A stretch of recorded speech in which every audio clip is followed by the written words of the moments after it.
go. Everything is all set. Just got to back up a little bit. Oh, wait, the mic's supposed to be over here. What am I doing? I'm a professional. All right. Everything is all good to go. Hey, everyone, it's Steven from Tostemac, and welcome to another live stream. Hope your weekend's been going good. I have my hair kind of gelled up right now because later tonight I'm going to record that autism video. I've been meaning to get to it for a while, but tonight I'm finally going to get to that. But that meant that we did not have an autism video today. Hey, Sharon Starkey, how's it going? And that's because I was trying to juggle this and another project, which we're going to talk about today, and I found that I couldn't really, make the time for both. So that's why I had to make the decision to, prioritize this other project over the next autism video. And once I, start to explain what it is, you'll understand why. So, all right, so let's just go ahead and, get started. So today I'm going to tell you about the other project that I've been working on today. And this one, it's pretty special. I've been working on this since last year. And part of the reason it's special, two reasons. One is I got to learn a new skill set, for myself personally. And the other thing is this is the first project I ever got to work on with my dad. Dad and I have worked on other stuff before, but that was like for like video games or like building Lego stuff and stuff like that. But, this was something on a professional level, and this is something that, is something that's near and dear to his heart, and he's just recently begun to, start getting it out there to the world.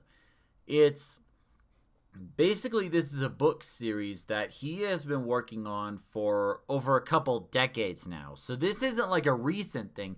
This is something he's been working on in secret for a very long time, over 20 years. Like, I only found out about, the book project until more recently, like within the last year or so.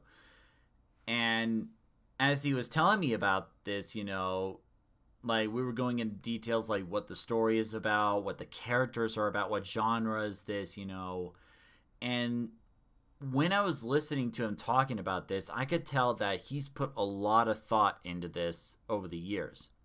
And it's like, after so much time, it's now finally coming into fruition where it's like it's something he can publish now. So his story series is called Andromeda Roads, or like the Andromeda Roads series, because there's like more than one chapter. And this is a sci-fi series because Dad's a huge fan of sci-fi stuff like Battlestar Galactica, Star Trek, Stargate, Star Wars, stuff like that, that kind of sci-fi stuff. You get him to start talking about that, he'll talk about it for hours on end. I'm not kidding here.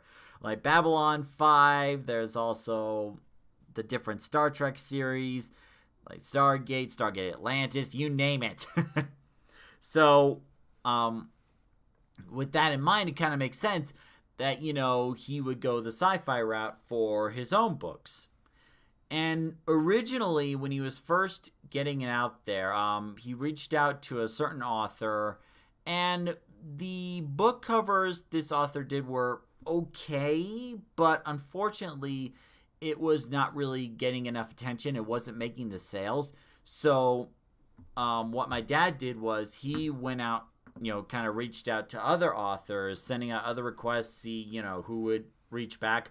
And the one that is making the covers for him right now, help making the book covers for him right now, is surprisingly someone that's actually well known in the bookmaking industries. I can't really say his real name. He prefers to go by the name Stone Nexus, and his website is stonenexusdarkarts.com. Now, his website is actually down right now, like I just checked, but you could check out his Facebook page right here. But I will tell you right now, I wouldn't recommend this for children. This is easily like, 18 plus, so you've been warned. So the link to his Facebook page is right here. So he's the one that's actually making the illustrations and the book covers for my dad's books. And what's surprising about this is the Stone Nexus is actually a very well-known book illustrator. No, I can't say illustrator.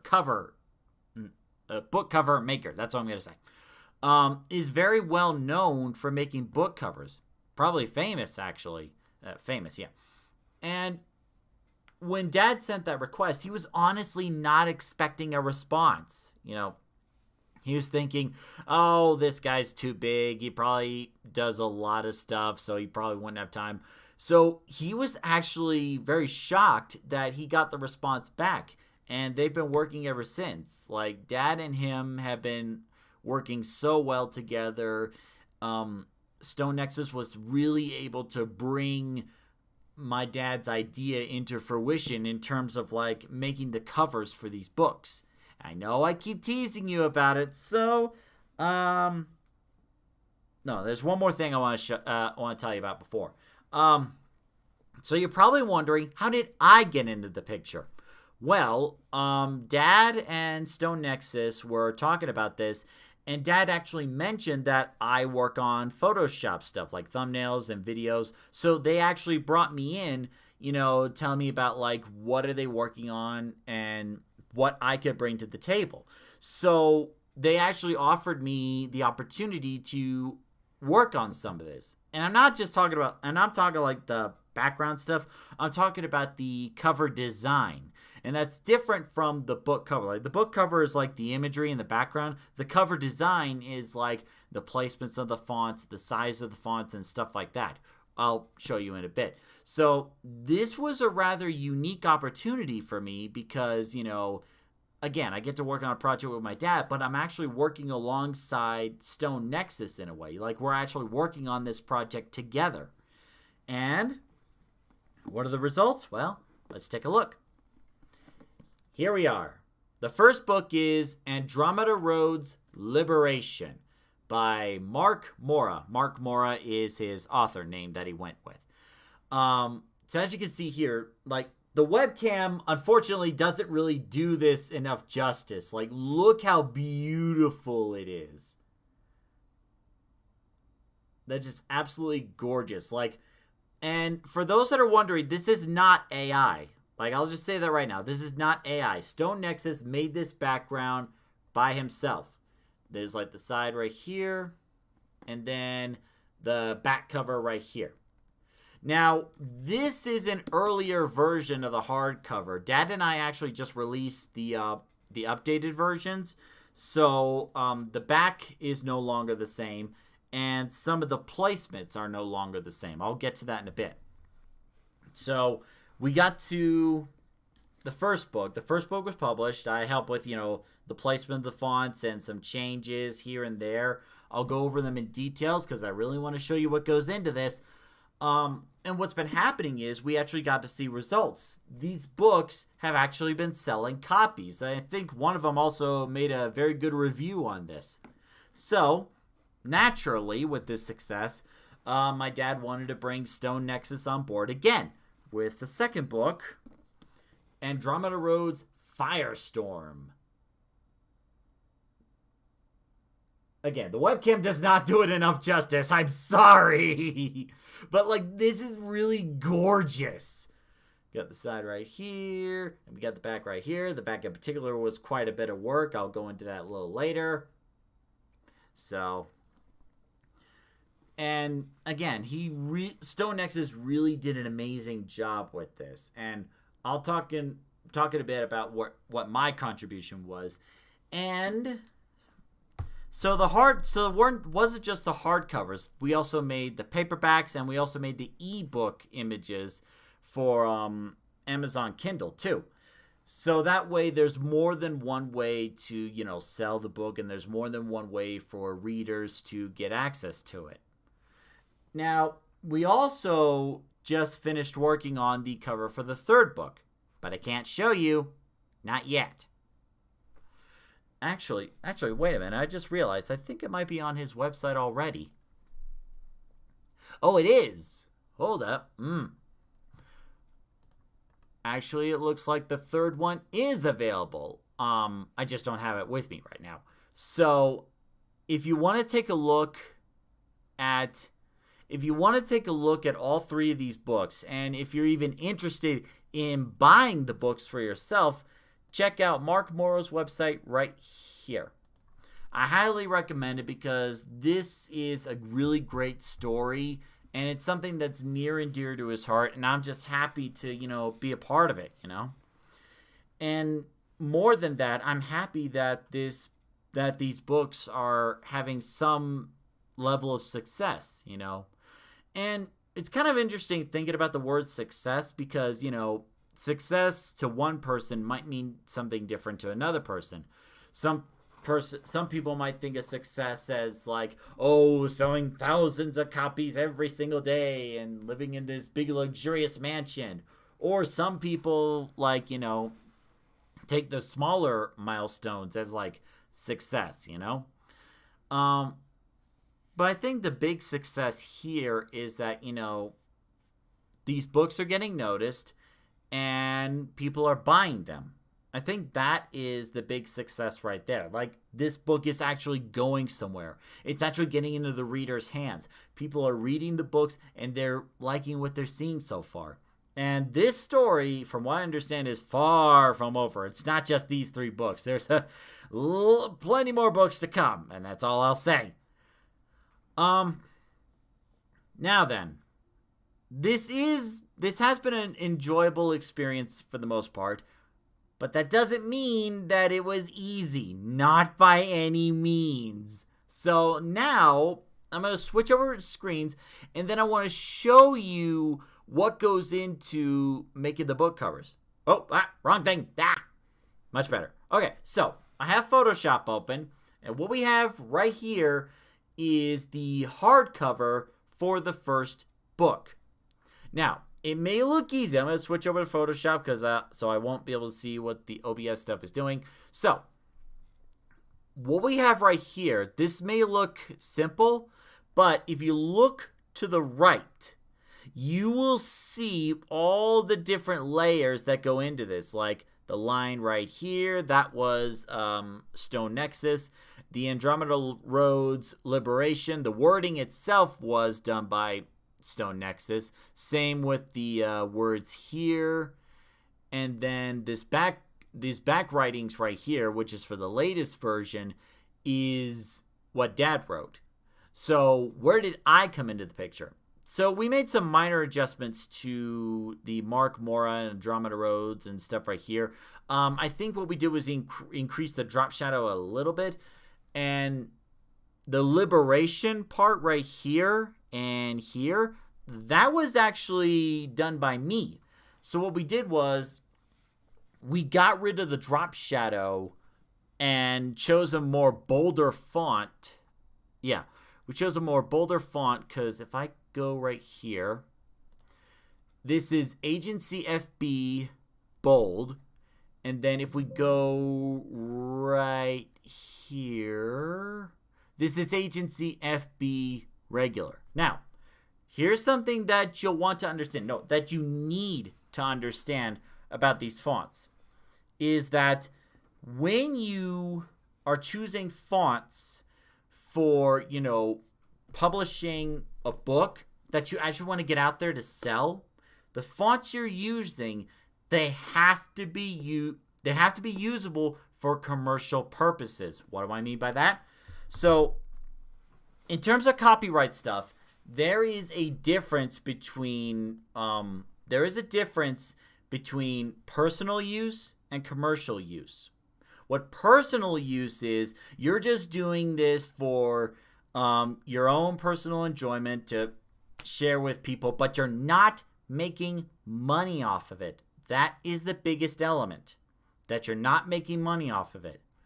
When you do make money off of it, when you are making something with the intent to sell, that becomes commercial use.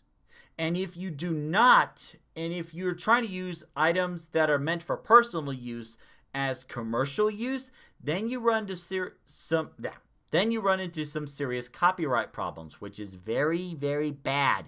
So, as I was talking with Stone Nexus, and I actually got the chance to chat with him, we had to make sure that all the fonts we were using were in fact for commercial use so that no one would get into trouble. So, that's very important for you to know. Now, thankfully, the agency FB that Stone Nexus found is meant for commercial use, but there's also other ones too. So if you go right here, we got Sophia Pro, and right here is actually one that I picked out called Tachyon. Dad and I really love this Tachyon font right here because it really gives that sci-fi feel to it. Like you take a look at this, you go, ooh, that looks sci-fi. And the Tachyon, the Sophia Pro, and a couple other ones. And the great thing about these fonts is that they can actually be found on the Adobe website, like a list of Adobe fonts that you can download to Photoshop. And the fonts that you download from, or you add, the fonts you add from Adobe Fonts can be used for commercial use. So do remember to keep that in mind. If you're using a font from Adobe Fonts and you have that monthly subscription, you can use those fonts for commercial use. So if you want to publish your own books or do smaller products to sell, if you're using Adobe Fonts and you have that monthly subscription, you should be okay. So that's talking about the fonts. So that's one thing we did, the cover design. I'm in charge of the font size. I'm in charge of some of the stuff here with the subtle glow. The glow is actually an idea that me and Dad came up with together. And the Lookbook War Book 1 and that right here. The Tachyon stuff, the placement of everything, that's on me. So now this back one right here, this back spiel, the back paragraphs, that was actually something Dad made on his own, and then we implemented that typing to the back of the book. But we had to make sure that it would not, block too much here, because if we take this and drop the opacity, you actually see the template in which we had to work with. Now, what my dad did was he went to a website, I think it was Amazon or something like that, where he typed in how many pages are going to be in the book total, and then figure out the dimensions. Is this paperback or is this hardcover? How many pages are involved? And what are the proper dimensions? Then from there, the template was generated, and we bring it into Photoshop, and we put all of the elements into it. Now, this may look like it's easy, but trust me, it's not. When Dad and I first worked on this, we spent hours and hours on just the first book, because back then we didn't know what we were doing. We were still looking at uncharted territory, because if you look right here, the text and fonts cannot exceed the red, cannot go into the red, because that is, the cutout or the bleed out area. So anything that is in the red in terms of the font is going to get warped or it's going to get cut out. So you got to stay out of the red and stay within, the borders you are given. The other thing is we had to make sure that the other thing was when we were looking at these colors, I'm going to see if I could pull it up, but there was another thing that I learned. If I could just get to the colors. There we go.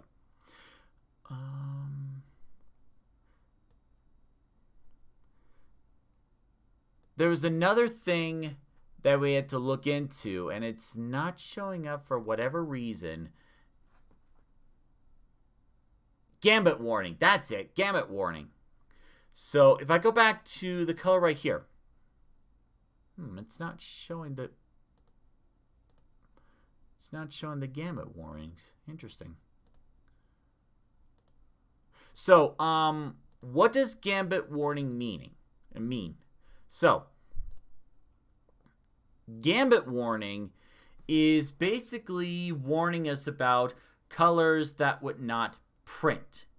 And basically what that means is each printer kind of has their own setting in terms of, like, printing colors and stuff, especially the more bright, saturated, and vibrant ones. The gambit warning lets you know which colors in the image are not going to print the right way. So what Dad and I had to work on was we had to make sure that the colors in here, like if we had to make adjustments to the colors, we would have to, change up like the vibrance, like that's what this one's for right here. Basically make it so that the gambit warnings that you would usually see as gray in this image are close to non-existent if not getting rid of it entirely. And I've actually learned this, like as I was learning about gambit warnings, I actually began to think about, like, some of the other covers that were made, like some of the old video game covers, like Star Fox 64 and Mario 64, that kind of thing. And, thinking about the gambit warnings and the gambit levels, because as I took a look at those game covers and I took a look at the web images, there's slight differences in the coloring. And the reason that there is such a difference in the coloring between what you see on the computer or on the website versus what you could see on a printed cover is because of the gambit levels.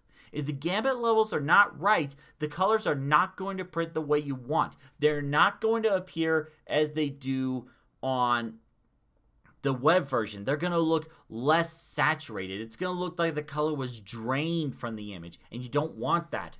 So when you're working on printed covers, definitely remember gambit warning.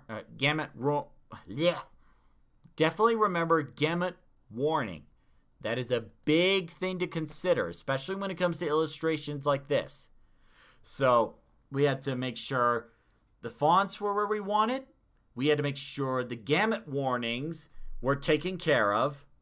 And then, after all that is said and done, we have to make sure that the fonts are the proper size and placement. So you see these measuring lines right here? That's because it's not just for the template right here. It's also for the placement of the fonts. Because when you're doing multiple books... No. It's falling apart. So when you're doing a series of books, and they're supposed to be around the same story, you want them to look uniform. You want them to look exactly the same. So if you take a look, I'm going to switch it over to the webcam. If you take a good look at here, you'll see that, the placements and like the size of the fonts are not exactly the same. Again, me and Dad were still experimenting with this. But you see that the placements, are not exact. But we've actually taken some time to address this issue in the latest versions of the hardcovers while we were working on the third one. So now all three books should look exactly the same. They should look uniform. And the trick with that was, let me pull it up again. We had to basically take one of the three books, use the placements of that as a template, and then copy that with the other two. It was pretty interesting working with Dad through the process. Like there were definitely some headache moments here and there. There were a couple moments I was getting stressed because I couldn't figure out what he was wanting. But looking at the final product, looking at what me and Dad did, it was definitely worth it. It was definitely worth the effort. So hopefully that gives you a good understanding of, like, what goes into making the book covers. Because, like, as I was learning about making book covers, I found a whole new level of respect for, other book cover artists out there. And even, the artists that have done the game covers, for like video games or like movies and stuff like that. There is a lot that goes into it. It's not just like a pretty image. There are multiple smaller elements that come together to form this overall composition, And wrong one again. And it's not only a new skill set for me to learn, but it gives me a new sense of appreciation for what those artists do in that field, And there was one last thing that I got to work on with him in terms of like promoting the books that I took some personal enjoyment in. I'm not sure if it's released yet. It's been a while. But my dad actually asked me to make a promotional video for him, for his books. So the short video, which is actually, like those YouTube shorts and Instagram shorts, it was made for the purpose of not only promoting my dad's books, but it was also for promoting Stone Nexus and his art, And what really gave me personal enjoyment in this is that when I'm in the recording room, or my closet, if you will, I have to redo each line like several times before I get it just right. And my dad would make fun of me for that. He was like, it would help if you have a script ready for you. I do have a script ready. I just have to, it's a performance, not just a delivery of lines. And, he was like, it sounds painful over there.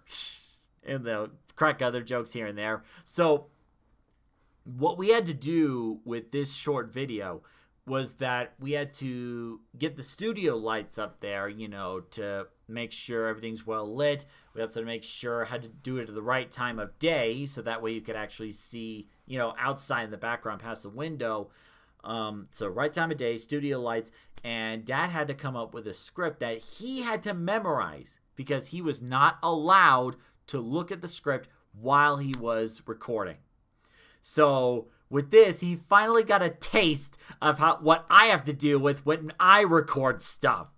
And might I say, it was so delightful. I took every bit of glee in it I possibly could. So, like, we were first setting up, we got the cameras set up, recording's done, recording's getting started, doing the audio captures, and then I give Dad the signal, 3. And then, as he's delivering his lines, there are a couple times he trips in his delivery, and he has to start all over from the beginning again, because he didn't want cuts. It all had to get done in one go. It was a short video, but that doesn't make it any easier. And, like, as he was messing up, as he was stuttering, I was trying my best to hold back my laughter. Like, I was literally having trouble breathing because I was trying not to laugh during the recording. And it's like, there's one point during the recording session where he's like, now I finally understand what you've been doing. I finally understand, like, how hard it could be to make these kind of videos. It was like, all those times I made jokes of you, now I finally understand. And I turn to Dad and I just say, not so easy, is it? So now he knows what I have to deal with on a regular basis. Now he knows. So I think that was actually my favorite part of working on this entire video project. Helping him make that promotional video and making him finally understand what it's like to be in my shoes. But again, I don't know whether or not, that promotional short is out there yet. But as soon as it becomes available, I will share it and let you guys know. So, Okay. So I think that was pretty good for the live stream. I hope you guys enjoyed. No, don't say. I hope you guys really enjoyed like what I've been sharing with you during this live stream, because this is special to me and it's special to my dad. If you want to check out the books for yourself, go to markmoraauthor.com. It should still be in the chat. Otherwise, I'll post about it tomorrow, leave a link to the website. I highly recommend checking out those books if you're 18 and older. This gets into some very mature stuff. So, if you ever get the chance, please check it out. You'll be